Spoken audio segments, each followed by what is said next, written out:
Եվրամիությունը քննարկում է Ուկրաինայի հետ ինտեգրման նոր ձևաչափեր, որոնք չեն ենթադրում լիիրավ անդամակցություն կարճաժամկետ հեռանկարում, սակայն կարող են ապահովել Կիևի ավելի խորը ներգրավվածությունը եվրոպական կառույցներում։ Ըստ Պոլիտիկոյի, Եվրամիության սեղանի շուրջ Կիևը տեղ կունենա հատուկ միջանկյալ կարգավիճակով, աստիճանաբար ձեռք բերելով Եվրամիության անդամի իրավունքներ եւ պարտականություններ։ Քննարկումները դեռևս քաղաքական փուլում են, որոշում չկա։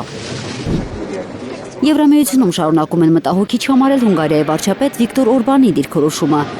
Նա դեմ է Ուկրաինայի եվրոպական ինտեգրմանը։ Եվրամիությունը հույս ունի, որ նա կպարտվի առաջիկա ընտրություններում, իսկ եթե վերընտրվի, բացառված չէ, որ Թրամփի միջոցով Հունգարիայի վրա քաղաքական ճնշում կիրառվի։ Միևնույն ժամանակ Ֆրանսիայի նախագահ Էմանուել Մակրոնը հայտարարել է, որ մի քանի եվրոպացի գործընկերների հետ քննարկել է Ռուսաստանի հետ երկխոսությունը վերսկսելու հնարավորությունը։ Մեր աշխարհագրական դիրքը չի փոխվի։ Անկախ նրանից մենք սիրում ենք Ռուսաստանը թե ոչ, այն չի անհետանա։ Այն մեր կողքին է, շարունակում է լինել մեր հարևանը։ Կրեմլը դրական է արձագանքել Մակրոնի հայտարարությանը։ Действительно имели место контакты. Մոսկվան եւ Փարիզն ունեցել են այնպիսի կապեր, որոնք ցանկության դեպքում կօգնեն արագորեն վերականգնել երկխոսությունը ամենաբարձր մակարդակով։ Наладить диалог на высшем уровне.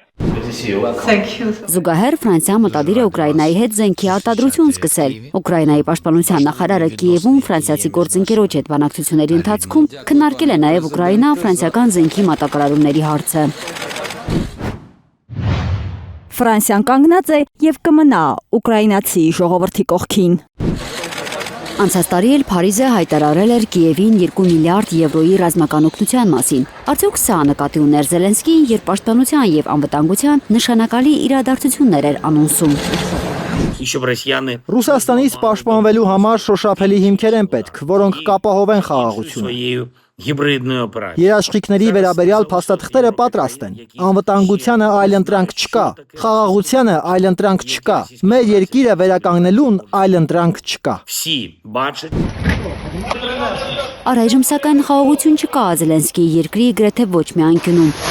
Ռուսական կողմը անցած գիշեր հարվածել է Օդեսայի մարզի էներգետիկ մի օբյեկտի։ Ըստ ուկրաինական կողմի, հարձակման հետևանքով մասամբ առանց էներգամատակարարման է մնացել 3 համայնք, տուժածներ չկան։ Վոլնյանսկ քաղաքում ռուսական ԱԹՍ-ի հարվածի հետևանքով 4 վիրավոր կա։